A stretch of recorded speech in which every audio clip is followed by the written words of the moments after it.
Okay, this is going to be a little bit of a long video explaining what I did to Jerry's meter and box to fix his problem. One thing Jerry got wrong, it was not the ground wire that was loose. It was one of the hots. But he does not understand. It's okay. So I took the cover off the breaker box to show you what I did here at my house. First thing I did was I went out, got one of those meters that can clamp around the wire to measure how many amps is being drawn to make sure there wasn't a short somewhere, because I've seen like dryers, the heating element stays on and would run the electric bill up, and some other stuff could stay on because of like a problem with the switches or something like that. And also, when I was there at his house, I noticed his lights were like flickering and dimming and stuff like that. So at first, I thought it was a short, like a direct short somewhere, like a mouse chewing a wire and they were shorting out, but not enough to trip a breaker. So that's why I got the meter. I checked amperage draws to see if that was the issue, but it wasn't. Then I started going more into depth of the system. Okay, so on my breaker box, from the pole, you have a 110, 110, and neutral. Now, his meter, the one hot, was loose. So, see, everything on this side is split between one hot and the other.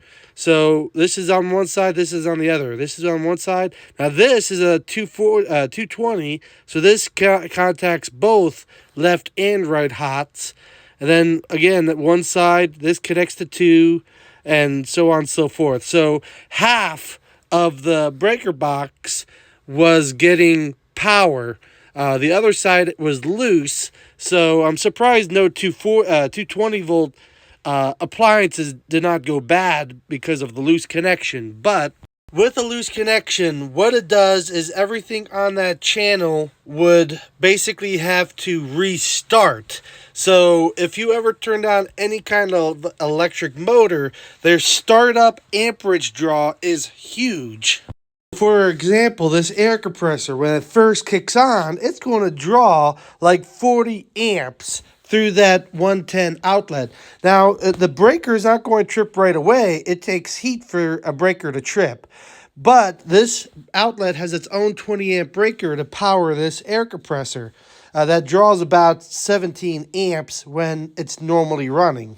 When that air compressor kicks on, all the lights in this garage will dim slightly until it's up to speed, and then the amperage draw will drop. Think of it as like a car. You have a 4,000-pound car, and you have to get it from a dead stop up to speed. It takes a huge amount of energy to get it going, but once it's going, then it takes very little energy to maintain speed.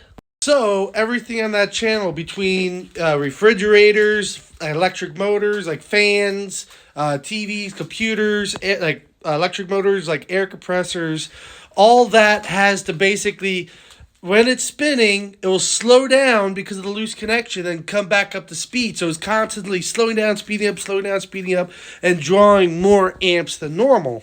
Just like if you had a car with a bad spark plug, it will cause the engine to work harder than normal because of those misses, because it's just speeding up, slowing down, and then you'll notice your fuel usage will get a lot higher. Similar ideas. So that causes the meter to measure more power usage than what's actually kind of being used. We had a newer style meter, so how they measure power. So let's just say I'm drawing 100 kilowatts of power through this wire. It's going to measure even if this was unhooked, it's going to measure on the meter as 200 kilowatts of power being used, because it thinks it's coming through both wires because it's supposed to share the load throughout the house. But when you're only drawing from one side and not the other, that's another way it could give it a false reading. Meters are not separated basically on which side hot is being used. It's hooked up to both, but when you're using one, it automatically assumes you're using the other. That's like the best way I can explain it without going into like electrical engineering and stuff like that, how a meter measures power and everything like that. Most of the time on a regular house, when it's hooked up properly, it doesn't matter if you use one side or the other, you are usually using power equal amount on both legs coming from the pole.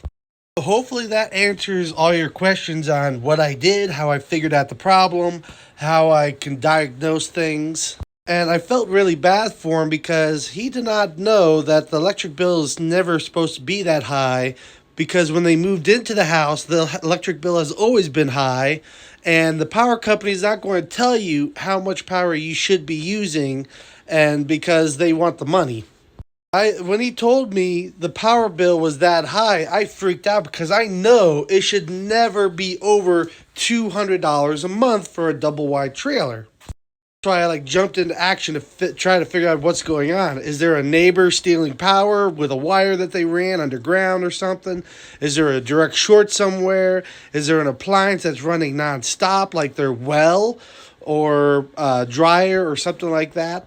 So I fixed the problem, and now their electric bill's down where it's supposed to be, around 100 to 150. He's not going to lie about what I did to help him out.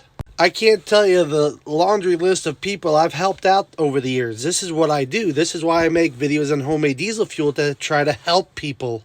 And I try to teach people and educate people so they can help themselves get out of holes and bad situations.